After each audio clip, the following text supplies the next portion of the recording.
Gérard Depardieu, son incroyable hôtel qui vaut 50 millions d'euros.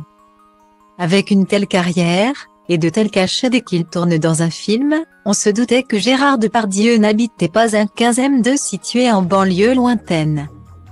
Vous l'ignoriez peut-être, mais le comédien a carrément été propriétaire d'un immense hôtel particulier en plein cœur du 6e arrondissement de Paris.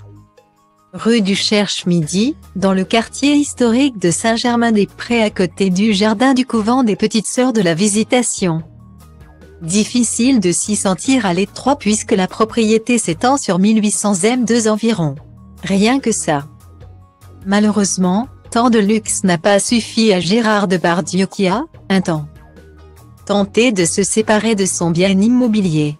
En 2012, alors que le comédien souhaitait s'installer en Belgique, avant même de fondre d'amour pour la Russie et de s'acoquiner avec Vladimir Poutine.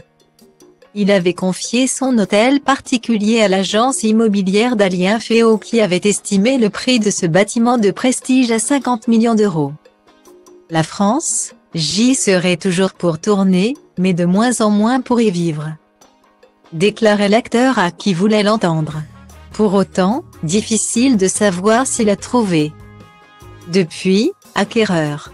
Selon les informations du journal Le Figaro, son hôtel particulier n'a jamais été retiré du marché. Il serait donc toujours possible de le visiter, si vous avez le budget en poche, évidemment. L'hôtel particulier de Gérard Depardieu dispose, bien sûr, d'un luxe certain. Il comprend 2 bâtiments, dont un atelier immense aménagé sur 3 étages et l'hôtel Chambon. Un monument historique construit au XIXe siècle. Vivre là-bas, c'est profiter de jardins suspendus, d'un accès incroyable au toit de Paris, d'une décoration de style parfois empire, parfois art déco, parfois minimaliste. Une vingtaine de pièces, 10 chambres.